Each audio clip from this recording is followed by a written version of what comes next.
नमस्कार दोस्तों, स्वागत करते हैं आप सभी का। दोस्तों, बिहार एसआई पीटी का प्रैक्टिस सेट आप सभी लोग का कल एक प्रैक्टिस सेट अपलोड हो गया है, जो आपका रुक्मिणी प्रकाशन का वॉल्यूम 3 का जो अभी बुक लॉन्च हुआ है उसी का प्रैक्टिस सेट है। इसमें आपका जो क्वेश्चन का लेवल है बहुत ही बेहतर है। इसको आप अच्छे से लगाइए, शुरू से अंत तक देखिए और अपना स्कोर बताइए।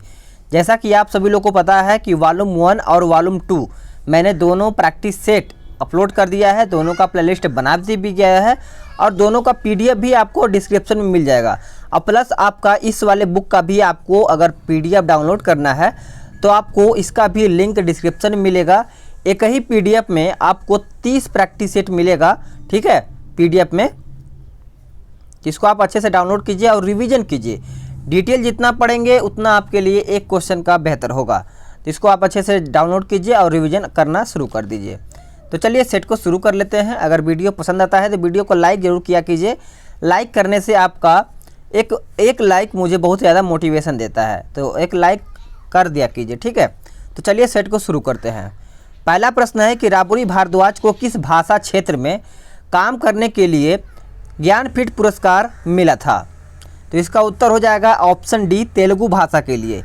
और इन्हें कब दिया गया था? तो इस पॉइंट को याद रखिएगा, 2012 में इनको तेलुगु भाषा के लिए ज्ञानपीठ पुरस्कार दिया गया था, ठीक है। तो चलिए आगे प्रश्न देख लेते हैं। अगला प्रश्न क्या कहता है? खजुराहो का स्मारक समूह किस राजवंश से संबंधित है? तो इसका उत्तर हो जाएगा ऑप्शन ए, चंदेल। चंदेल आपका यहाँ पे उत्तर हो जाएगा। खजुराहो में 85 मंदिरों के निर्माण का उल्लेख मिलता है। ये मंदिर हिंदू, वैष्णव, शैव, शक्त एवं जैन धर्म से संबंधित है। इन मंदिरों की शैली नागर है, ठीक है। नेक्स्ट क्वेश्चन है क्वेश्चन नंबर 3। गांधी नोबेल शांति पुरस्कार 2020 किसे प्रदान किया गया? तो ये प्रदान किया गया था कन्हैया त्रिपाठी को। करेक्ट आंसर आपका यहाँ पे ए हो जाएगा। अपना स्कोर बताइएगा कि इन 100 प्रश्न में से आप कितना प्रश्न सही कर पा रहे हैं, तभी आप और बेहतर स्कोर कर पाएंगे। नेक्स्ट क्वेश्चन है कि डिग्निटी परियोजना की शुरुआत कब हुई थी? तो ये परियोजना की शुरुआत जो है ये सितंबर 2020 में किया गया था। आंसर आपका यहाँ पे बी हो जाएगा। नेक्स्ट क्वेश्चन है कि भारतीय सशस्त्र बल द्वारा चीन के तनाव के बीच किस परियोजना को पुनर्जीवित करने की घोषणा की है? तो इसका उत्तर हो जाएगा प्रोजेक्ट चीता। क्या हो जाएगा? प्रोजेक्ट चीता। देखिए, इस परियोजना की जो अनुमानित लागत है वो 3600 करोड़ से अधिक है। 3600, ठीक है, आप सभी लोग याद रखिएगा। चलिए आगे देख लेते हैं। दिल्ली सरकार शहर के रेहड़ी पटरी वालों को कितने हजार तक कर्ज मुहैया कराएगी? तो इसका उत्तर हो जाएगा ऑप्शन बी, 20,000। 20,000 आपका यहाँ पे उत्तर हो जाएगा। इसके अंतर्गत 10,000 रुपये तक लोन दिया जाएगा। नेक्स्ट क्वेश्चन है कि फोर्ब्स की दुनिया में सर्वाधिक कमाई करने वाले टॉप 10 अभिनेताओं की सूची में निम्न में से कौन इकलौते भारतीय शामिल हैं? तो इसका उत्तर हो जाएगा ऑप्शन ए, अक्षय कुमार। सभी को पता होगा कि बॉलीवुड अभिनेता अक्षय कुमार का कुल आय 48.5 मिलियन डॉलर है, ठीक है। इस सूची में अक्षय कुमार को छठा स्थान प्राप्त हुआ है।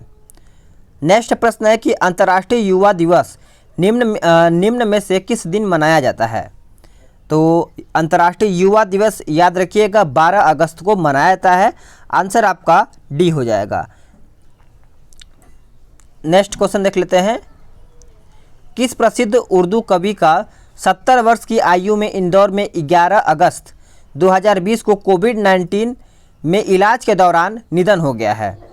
तो मेरे हिसाब से सभी ने आंसर कर दिया होगा और मैंने कई बार इसको बताया भी है, राहत इंदौरी। करेक्ट आंसर आपका यहाँ पे ए हो जाएगा।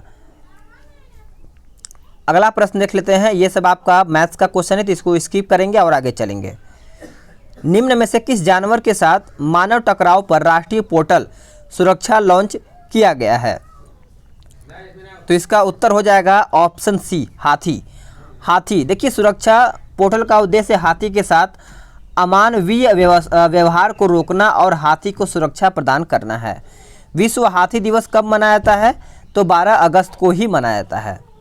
नेक्स्ट क्वेश्चन है कि समष्टि अर्थशास्त्र के पिता कौन हैं? अर्थशास्त्र के पिता कौन हैं? तो देखिए इसका उत्तर हो जाएगा ऑप्शन ए J.M. किंज। क्या हो जाएगा? J.M. किंज आपका यहाँ पे उत्तर हो जाएगा 12 नंबर का। नेक्स्ट क्वेश्चन देख लेते हैं, क्वेश्चन नंबर 13। प्रकाश के दो स्रोतों को कला संबंध कहा जाता है यदि इनके द्वारा उत्पादित तरंगों की, तो राइट आंसर आपका सी हो जाएगा, तरंग दैर्ध्य समान हो तथा कलांतर नियत हो। तो इस तरीके से देखा जाए तो आंसर आपका यहाँ पे सी हो जाएगा। नेक्स्ट क्वेश्चन है, क्वेश्चन नंबर 14 कहता है कि पारा प्रदूषक के रूप में किससे उत्सर्जित होता है? बताइए। इसका सभी आंसर सभी लोग सही बताइएगा। कोशिश किया कीजिए सही बताने का, गलत हो तो वो अलग की बात है, लेकिन सही रहेगा तो ज़्यादा बेहतर होगा। तो इसका आंसर हो जाएगा ऑप्शन ए, कोयला आधारित विद्युत संयंत्रों से। ए उत्तर आपका यहाँ पे 14 का हो जाएगा। देखिए प्राकृतिक रूप से पारा ज्वालामुखी विस्फोट दवानल एवं जीवाश्म ईंधन आदि से उत्सर्जित होकर पर्यावरण को प्रदूषित करते हैं। नेक्स्ट क्वेश्चन है कि सामान्यतः प्रकाश किरण पुंज की चौड़ाई, जो आपकी चौड़ाई है, निश्चित होती है, इसका कारण क्या है? तो इसका कारण यही है कि विवर्तन होता है। आंसर आपका बी हो जाएगा। प्रकाश का अवरोध के किनारे पर थोड़ा मुड़कर उसकी छाया में प्रवेश करने की घटना को क्या कहते हैं? विवर्तन कहते हैं। इस पॉइंट को याद रखिएगा। विवर्तन के बारे में ग्रिमाल्डी ने बताया था। चलिए आगे देख लेते हैं। अगला 16 नंबर क्या कहता है कि निम्नलिखित में से कौन सी झील या फिर झीलें रासर साइट में सम्मिलित हैं? बताइए। तो इसका उत्तर आपका 1, 2, 3 हो जाएगा। आपका सस्था कोठा हो जाएगा, उसके बाद आपका बेमनाद हो जाएगा और तीसरा आपका अष्टमूड़ी हो जाएगा। ठीक है, चलिए आगे देख लेते हैं। अगला प्रश्न है कि अम्ल का क्षार के साथ उदासीनीकरण करने की जो परिमाण स्वरूप मिलते हैं वो किस में मिलते हैं? तो आपका H2O में मिलता है। आंसर आपका बी हो जाएगा। अम्ल का H+ आयन तथा क्षारक का OH- आयन मिलकर उदासीनीकरण अभिक्रिया में जल प्रदान करता है। नेक्स्ट क्वेश्चन है, क्वेश्चन नंबर 19 क्या कहता है देख लेते हैं। अगला कहता है कि रैमजेट के संबंध में निम्न कथनों पर विचार करके बताइए। तो इसका उत्तर हो जाएगा ऑप्शन ए, यानी रैमजेट सुपरसोनिक गति पर प्रभावी तरीके से कार्य करता है। नेक्स्ट क्वेश्चन है कि एकल जैविक अणु को मापने में प्रयुक्त उपकरण कौन सा है? तो सही उत्तर आपका ऑप्शन बी हो जाएगा, स्टैंडिंग वेव एगिजेल नैनोमेट्री हो जाएगा। इसका उत्तर आपका 20 का बी हो जाएगा। एंजाइम एवं हार्मोन जैव उत्प्रेरक की भांति कार्य करता है। ठीक है, नेक्स्ट क्वेश्चन देख लेते हैं कि निम्नलिखित में से कौन सा कोलाइडी तंत्र नहीं है? तो सही उत्तर क्या होगा? तो ऑप्शन आपका ए हो जाएगा, क्लोरोफिल हो जाएगा। करेक्ट आंसर आपका यहाँ पे क्लोरोफिल हो जाएगा। अब क्लोरोफिल देखिए, यह हरे रंग का वर्णक है जो पौधों में पाया जाता है। क्लोरोफिल में मैग्नीशियम धातु उपस्थित होती है। नेक्स्ट है कि शहतूत रेशम का अग्रणी उत्पादक भारतीय राज्य कौन सा है? तो इसका उत्तर आपका कर्नाटक हो जाएगा। नेक्स्ट क्वेश्चन है कि शरीर की वे कोशिकाएं जिनमें शरीर की किसी भी प्रकार की कोशिकाओं में विभाजन तथा विशिष्टीकरण की क्षमता और जो कई गंभीर बीमारियों पर शोध का केंद्र बिंदु है, उन्हें क्या कहते हैं? तो उन्हें देखा जाए तो उन्हें हम स्टेम कोशिकाएं कहते हैं। आंसर आपका डी हो जाएगा। इस पॉइंट को आप याद रखिएगा। स्टेम कोशिका को मूल कोशिका भी कहा जाता है। ठीक है, आगे देख लेते हैं कि कुतुब उपनाम से फारसी में कौन, चलिए बताइए, कुतुब उपनाम से फारसी में कौन कविताएं लिखता था? तो इसका 24 का उत्तर देखा जाए तो आपका जैनुल अबादीन हो जाएगा। आंसर आपका यहाँ पे 24 का बी हो जाएगा। जैनुल अबादीन जो है यह सिकंदर शाह का पुत्र था। इसका वास्तविक नाम शाही खां था। ठीक है, गुजरात में साबरमती आश्रम की स्थापना गांधी जी ने किस वर्ष की थी? तो ये किया गया था 1916 ईस्वी में। कब? 1916 ईस्वी में। चलिए आगे देख लेते हैं कि मालवा के स्वतंत्र मुस्लिम राज्य की स्थापना किसने की थी? तो ये किया गया था दिलावर खां के द्वारा। करेक्ट आंसर आपका यहाँ पे 26 का डी हो जाएगा। अलाउद्दीन खिलजी ने मालवा को दिल्ली सल्तनत का अंग बनाया था। इस पॉइंट को याद रखिएगा। अगला पॉइंट है क्वेश्चन नंबर 27 कहता है कि बहलोल लोदी ने जौनपुर को कब दिल्ली सल्तनत में मिलाया।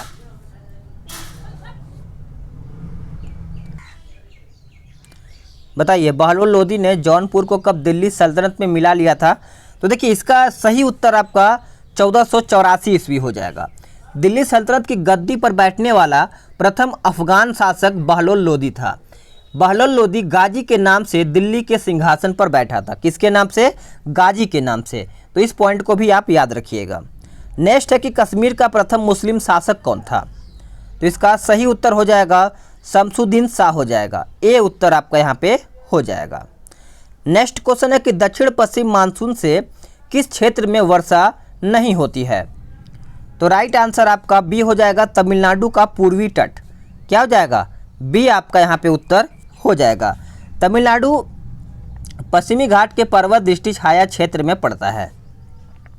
अगला प्रश्न, भारत में कभी न समाप्त होने वाला उपज का मौसम देखा जाता है, ऐसा क्यों? ऐसा इसलिए कि यहाँ वर्षा यानी वर्ष भर तापमान पौधे की वृद्धि के अनुकूल बना रहता है। नेक्स्ट क्वेश्चन है कि मानसून के पूर्वी शाखा से भारत के किस भाग में वर्षा होती है। तो इसका उत्तर हो जाएगा ऑप्शन डी, उत्तरी भारत। उत्तरी भारत आपका यहाँ पे उत्तर हो जाएगा। नेक्स्ट है कि तटवर्ती आंध्र प्रदेश तथा उड़ीसा को निम्नलिखित में से किस कारण से प्रायः प्राकृतिक विपत्तियों का सामना करना पड़ता है। चलिए इसका आंसर सभी लोग करिएगा। तो इसका आंसर क्या होगा? इसका आंसर हो जाएगा ऑप्शन डी, चक्रवात। चक्रवातों का इन लोगों को सामना करना पड़ता है। सामान्य शब्द में घूमती हुई वायु राशि को चक्रवात ही कहा जाता है। तो चक्रवात को भी याद रखिएगा आप सभी लोग। नेक्स्ट क्वेश्चन है कि भारत में घाटे की वित्त व्यवस्था किसके लिए संसाधनों को बढ़ाने के लिए उपयोग की जाती है। तो सही उत्तर आपका हो जाएगा ऑप्शन बी, सार्वजनिक आय और व्यय के बीच अंतर को कम करने के लिए। करेक्ट आंसर आपका 33 का बी हो जाएगा। जब सरकार की समस्त स्रोतों से मिलने वाली आय और विभिन्न मदों पर किए जाने वाले व्यय बराबर होते हैं तो उसे संतुलित बजट कहा जाता है। नेक्स्ट क्वेश्चन देखते हैं। द्रव्य पूर्ति यथावत रहने पर द्रव्य के मांग में वृद्धि होती है तो बैंक की दर में कमी हो जाएगी। करेक्ट आंसर आपका यहाँ पे 34 का आंसर सी हो जाएगा। नेक्स्ट क्वेश्चन है कि निम्नलिखित में से किसके द्वारा संसद वित्तीय तंत्र पर नियंत्रण नहीं रखती है। तो करेक्ट आंसर आपका डी हो जाएगा, संसद के सम्मुख प्रतिवर्ष प्रशासनिक कार्य मूल्यांकन है वो रखा जाता है। आंसर आपका 35 का डी हो जाएगा। तो इस पॉइंट को अच्छे से याद रखिएगा। संसद द्वारा कार्यपालिका पर नियंत्रण कई स्तरों पर रखा जाता है। अगला प्रश्न, संसद सदस्य व्यक्तिगत तौर पर निम्नलिखित में से किन विशेषाधिकारों का प्रयोग नहीं कर सकता है। चलिए बताइए। तो इसका आंसर आपका सी हो जाएगा, 3 और 4, यानी बोलने का असीमित अधिकार चाहे वह कोई भी विषय हो। और चौथा कहता है कि संसद की कार्यवाही के प्रकाशन का अधिकार। तो इस तरीके से आंसर आपका सी हो जाएगा। नेक्स्ट प्रश्न है कि विनियोग विधेयक की परिभाषा संविधान के किस अनुच्छेद में दी गई है। तो ये दिया गया है अनुच्छेद 114। देखिए अब इसके बारे में जानिएगा। इस अनुच्छेद के अनुसार भारत की संचित निधि से कोई भी धन विनियोग विधेयक के पारित हुए बिना नहीं निकाला जा सकता है। तो आंसर आपका ए हो जाएगा।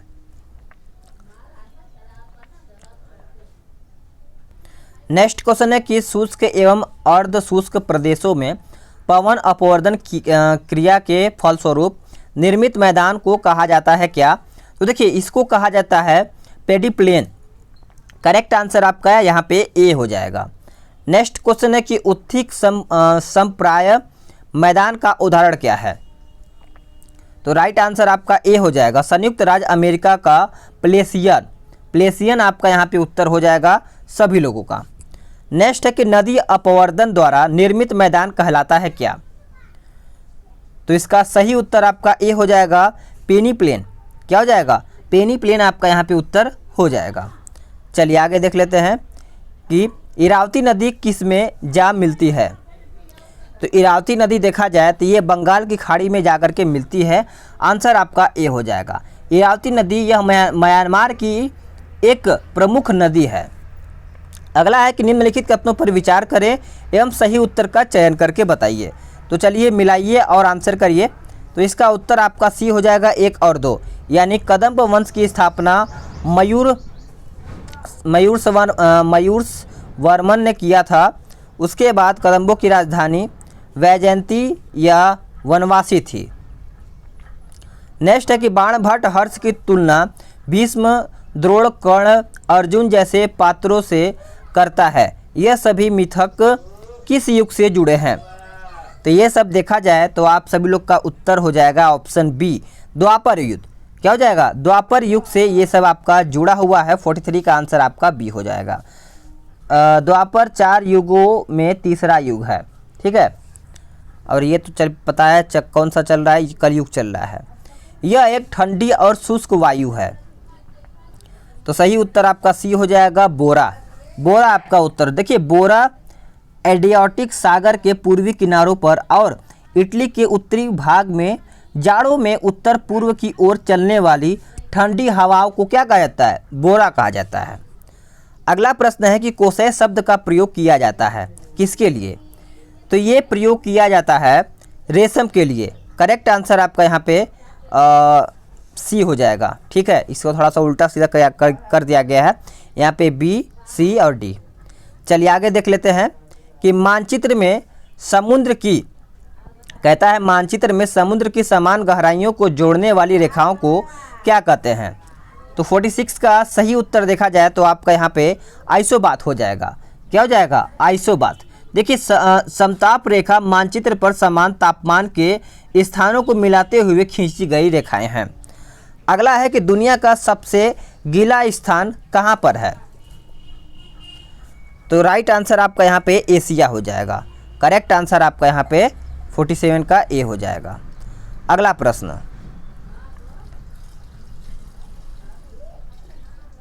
भारतीय संविधान में कितने भाग हैं? सभी को पता है कि भारतीय संविधान में 22 भाग हैं। आंसर आपका 52 का क्या हो जाएगा? ए हो जाएगा। देखिए भारतीय संविधान 26 नवंबर 1949 को संविधान सभा द्वारा निर्मित संविधान अंतिम रूप से स्वीकार किया गया था। तो इसको याद रखिएगा। भारतीय संविधान का 31 कुछ अधिनियमों और विनियमों का मान्यकरण किससे संबंधित है? तो ये आपका संबंधित है भारतीय नागरिकों के मौलिक अधिकार से। करेक्ट आंसर आपका यहाँ पे डी हो जाएगा। नेक्स्ट क्वेश्चन है, देख लेते हैं आगे क्या कहता है। अगला प्रश्न है कि अद्भुत अयोध्या पुस्तक किसने लिखी जो अयोध्या के इतिहास पर प्रकाश डालेगी? तो इसका आंसर आपका नीना राय हो जाएगा। करेक्ट आंसर आपका डी हो जाएगा। अमेजिंग अयोध्या का हिंदी अनुवाद है जो इसी वर्ष नवंबर में रिलीज हुई थी। तो इसको आप याद रखिएगा। अगला है कि भारत किस देश की मेजबानी में बहुपक्षीय सैन्य अभ्यास कौकाज 2020 में भाग लेगा?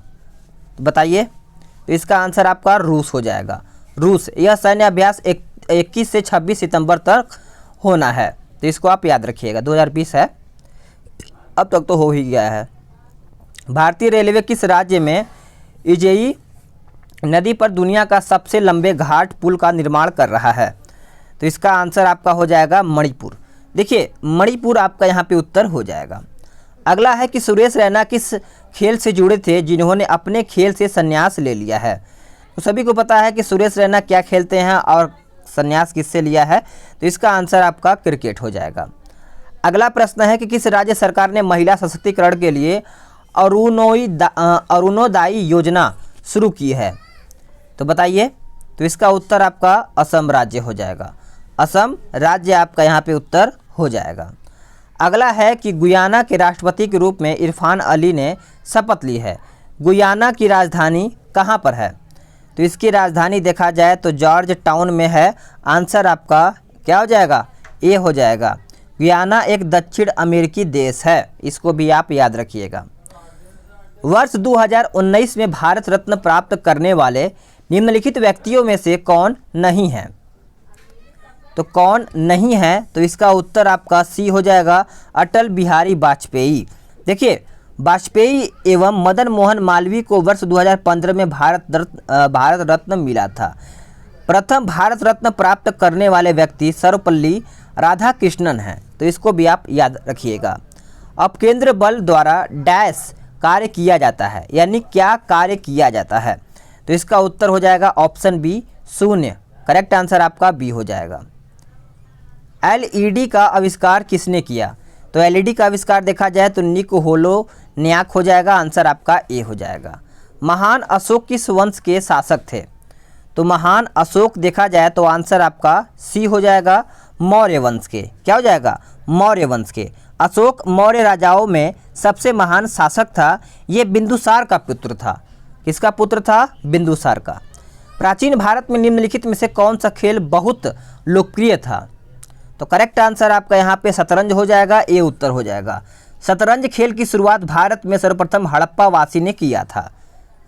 पृथ्वी द्वारा सूर्य की परिक्रमा के लिए लगने वाला समय की गणना करने वाले प्रथम भूगोल शास्त्री कौन थे? तो इसका उत्तर आपका भास्कराचार्य हो जाएगा। इनमें से कौन सा नेशनल पार्क नहीं है? तो इनमें से कौन सा नेशनल पार्क नहीं है? स्वतः राष्ट्रीय उद्यान हो जाएगा। करेक्ट आंसर आपका सी हो जाएगा। कांच ग्लास क्या है? बताइए, कांच क्या है? तो एक प्रकार से देखा जाए तो अक्रिस्टलीय रवाहीन ठोस है। इसका आंसर आपका सी हो जाएगा। निम्नलिखित कथनों पर विचार करके बताइए। चलिए अच्छे से पढ़िए फिर आंसर करिएगा। तो इसका आंसर हो जाएगा केवल 2, यानी ग्रेफाइट हीरे की तुलना में रासायनिक रूप से अधिक प्रतिक्रियाशील होता है। तो 72 का आंसर देखा जाए तो आपका बी उत्तर हो जाएगा। गर्म करने पे वे देखा जाए तो चलिए आगे देख लेते हैं। लाइपेज द्वारा वसा के जलीय अपघट यानी अपघन जो है अपघन पर मिलता है। इसका उत्तर क्या होगा? तो इसका उत्तर हो जाएगा वसी अम्ल और ग्लिसरॉल मिलता है। तो इसका सही उत्तर आपका यहाँ पे बी हो जाएगा। देखिए, अब यहाँ से याद रखिएगा कि अग्न्याशय से 3 प्रकार के एंजाइम निकलते हैं। कौन कौन सा है? तो ट्रिप्सिन हो जाएगा, उसके बाद दूसरा आपका एमाइलेज हो जाएगा, तीसरा आपका लाइपेज हो जाएगा। तो तीनों को आप याद रखिएगा। किस प्रकार का रोगजनक जल हैजा रोग का कारण बनता है? तो इसका उत्तर आपका बैक्टीरियल हो जाएगा। निम्नलिखित में से किसमें प्रमुख चरण युग्म कोदभीत है? तो करेक्ट आंसर आपका ब्रायोफाइटा हो जाएगा। क्या हो जाएगा? ब्रायोफाइटा। देखिए, ब्रायोफाइटा इस वर्ग के पौधों को पादप वर्ग के उभयचर कहते हैं, क्योंकि पौधे जमीन पर पाए जाते हैं और निषेचन के लिए पानी आवश्यक होता है। नेक्स्ट क्वेश्चन है कि माइग्रेन के इलाज के लिए किस दवा का प्रयोग किया जाता है? तो माइग्रेन के इलाज के लिए सुमेथ्रिप्टीन का प्रयोग किया जाता है। आंसर आपका 76 का सी हो जाएगा। नेक्स्ट क्वेश्चन है कि भीमबेटका के रॉक शेल्टर्स किस तलहटी में स्थित है? तो इसका उत्तर हो जाएगा विंध्य रेंज हो जाएगा। करेक्ट आंसर आपका सी हो जाएगा। अगला प्रश्न, यदि राष्ट्रीय आपातकाल घोषित किया जाता है तो उसे प्रत्येक डैश बाद संसद का अनुमोदन प्राप्त करना आवश्यक होता है। कितने वर्ष तक? तो इसका उत्तर हो जाएगा 6 माह, यानी आधा वर्ष। याद रखिएगा, ए उत्तर आपका 78 का हो जाएगा। भारतीय संविधान में भाग 18 और 352 अनुच्छेद 352 के अंतर्गत राष्ट्रीय आपातकाल का उपबंध किया गया है। चलिए आगे देख लेते हैं कि भारत के प्रधानमंत्री के सेवानिवृत्त होने की उम्र कितना है? इसका उत्तर बताइए। सभी को पता ही होगा प्रधानमंत्री की उम्र कितना होना चाहिए लास्ट तक। तो इसका उत्तर हो जाएगा, कोई सीमा अभी तक नहीं है, मान के चलिए कि 25 से 65-70 आई थिंक, जहाँ तक मेरे हिसाब से होना चाहिए। ठीक है, चलिए आगे देखते हैं। एक वस्तु जब तक स्थिर है तब तक वह स्थिर ही रहेगी, और यदि गति में है तो वह गति में ही रहेगी जब तक उस पर कोई बाह्य जल नहीं जो आपका लगाया जाएगा। यह न्यूटन का कौन सा गति नियम है? बताइए। तो ये न्यूटन का कौन सा गति नियम है? तो प्रथम नियम हो जाएगा। तो इसका सही उत्तर आपका प्रथम नियम हो जाएगा 80 का। यह न्यूटन का प्रथम गति नियम है। न्यूटन के प्रति गति नियम को गैलीलियो का नियम भी कहा जाता है, यानी जड़त्व का नियम भी कहते हैं। चलिए आगे देख लेते हैं। अगला है कि पुलित्जर पुरस्कार को किस वर्ष स्थापित किया गया था? तो ये किया गया था 1917 हो जाएगा। हॉफमैन किससे संबंधित है? तो हॉफमैन देखा जाए तो लॉन टेनिस से संबंधित है। इसकी स्थापना 1889 में किया गया था। इस टीमों की संख्या में कितनी होती है? 8 खिलाड़ी होते हैं। चलिए आगे देख लेते हैं कि भारतीय राष्ट्रीय कांग्रेस की स्थापना कब की गई थी? सभी को पता है और सभी ने आंसर भी कर दिया होगा। 1885 में आईएनसी का स्थापना एलन एक्टोबियम ह्यूम यानी एओ ह्यूम द्वारा किया गया था। चलिए अगला प्रश्न देख लेते हैं कि रेक्टिफायर्स परिवर्तित करते हैं किसमें? तो ये परिवर्तित करते हैं एसी को डीसी में। याद रखिएगा, एसी को डीसी में परिवर्तित करते हैं।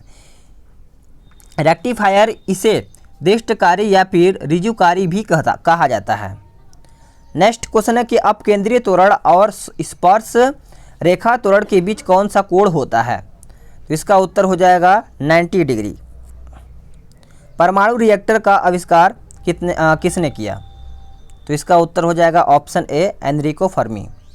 नेक्स्ट है कि किस वर्ष शिवाजी को छत्रपति का ताज पहनाया गया था? तो सही उत्तर आपका सी हो जाएगा 1674 में। मराठा साम्राज्य का संस्थापक शिवाजी थे। शाहजहां ने ताजमहल का निर्माण किसके लिए किया था? तो आंसर आपका मुमताज हो जाएगा। मुमताज के याद में इन्होंने अपना ताजमहल बनवाया था। प्राग किस देश की राजधानी है? तो इसका उत्तर हो जाएगा ऑप्शन सी चेक गणराज्य का। नेक्स्ट है कि दोनों गोलार्धों में समान दिन और रात इन दिनों में होते हैं। कब कब बताइए? तो इसका उत्तर हो जाएगा 21 मार्च और 23 सितंबर को। 21 मार्च को देखा जाए तो अभी जैसे मार्च चल रहा है हम लोग का, तो 21 मार्च को देखेंगे तो आपका दिन का जो समय है, यानी जैसे ठंडियों में देखेंगे तो आपका जो दिन है जल्दी जल्दी बीतता है, रात बहुत बड़ा होता है। तो इसी तरीके से 21 मार्च को दिन और रात बराबर होगा, 23 मार्च को भी। अगला है कि भारत के पूर्वी और पश्चिमी तटों में पाई जाने वाली मिट्टी। तो इसका उत्तर हो जाएगा ऑप्शन बी लेटेराइट। गणेश महोत्सव का प्रारंभ किसने किया था? तो ये किसने किया था बताइए? तो लोकमान्य बाल गंगाधर तिलक जी ने किया था। ऑप्शन आपका बी हो जाएगा। बाल गंगाधर तिलक ने 1893 में गणेश उत्सव प्रारंभ किया था। कब? 1893 में। नेक्स्ट है कि सोडियम बाइकार्बोनेट का साधारण नाम क्या है? तो इसका उत्तर हो जाएगा ऑप्शन ए बेकिंग सोडा। निम्नलिखित तत्वों में से किसका सबसे कम गलनांक है? तो उत्तर हो जाएगा ऑप्शन डी मरकरी। जीवाणु के वर्गीकरण के अध्ययन को कहा जाता है क्या? तो इसको कहा जाता है टैक्सोनॉमी। करेक्ट आंसर आपका सी हो जाएगा। उच्च सांद्रता के क्षेत्र में उसकी कम सांद्रता वाले क्षेत्र की तरफ एक कोशिका झिल्ली के माध्यम से होने वाले अणुओं के संचलन को क्या कहा जाता है? तो इसको कहा जाता है ऑप्शन सी सक्रिय अवागमन कहा जाता है। इसको आप याद रखिएगा। नेक्स्ट क्वेश्चन कहा जाता है कि कहता है कि आरएनए का प्राथमिक कार्य क्या है? देखिए आरएनए का प्राथमिक कार्य देखा जाए तो प्रोटीन संश्लेषण होता है। यह एक न्यूक्लियिक अम्ल है जिसमें राइबोज शर्करा पाई जाती है। ठीक है, मैथ्स का क्वेश्चन है तो इसको आप पीडीएफ डाउनलोड करके अच्छे से लगा लीजिएगा। जैसा कि आपको पता है कि 100 क्वेश्चन समाप्त हो गया है। अब आप बताइए कि 100 में से आप कितना प्रश्न सही कर पाए हैं। 65 अगर सही कर पाए तो अच्छी बात है, नहीं तो आप अच्छे तरीके से तैयारी कीजिए। और सिलेक्शन इस बार होगा, थोड़ा सा मेहनत करना पड़ेगा। देखिए एसआई की भर्ती है, दरोगा बनेंगे, मेहनत करेंगे तभी।